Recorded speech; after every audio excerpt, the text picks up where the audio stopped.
Hello hi guys, welcome to Kiruthika's kitchen. உங்கள் குழந்தைங்களுக்கு எது ஹெல்த்தியாக கொடுக்கறதுன்னு தெரியலனா இந்த மாதிரி நவதானிய லட்டு செஞ்சு கொடுங்க.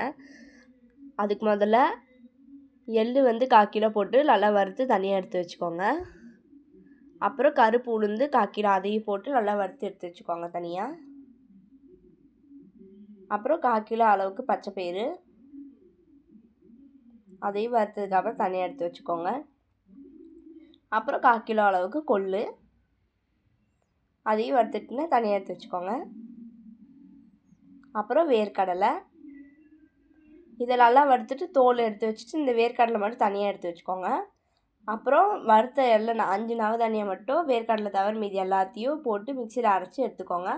அப்புறம் வேர்க்கடலை கடைசியாக போட்டு லைட்டாக ஒரு பல்ஸ் மட்டும் கொடுத்து இது கூட சேர்த்துக்கோங்க. அப்புறம் நான் இதுக்கு 500 கிராம் கரும்பு சக்கரை எடுத்திருக்கேன். இப்போ இதில் கொஞ்சம் தண்ணி ஊற்றி நல்லா மிக்ஸ் பண்ணி எடுத்துக்கோங்க. இலக்கமாக பிசைச்சிட்டிங்கன்னா கொஞ்சம் கோதுமை மாவு சேர்த்துக்கோங்க. இந்த மாதிரி பிசைஞ்சு எடுத்துக்கோங்க. இப்போ நவதானிய லட்டு ரெடி ஆகிடுச்சு. இந்த மாதிரி மறக்காமல் உங்கள் வீட்டில் ட்ரை பண்ணி பாருங்கள். ரொம்பவே டேஸ்ட்டாக இருக்கும்.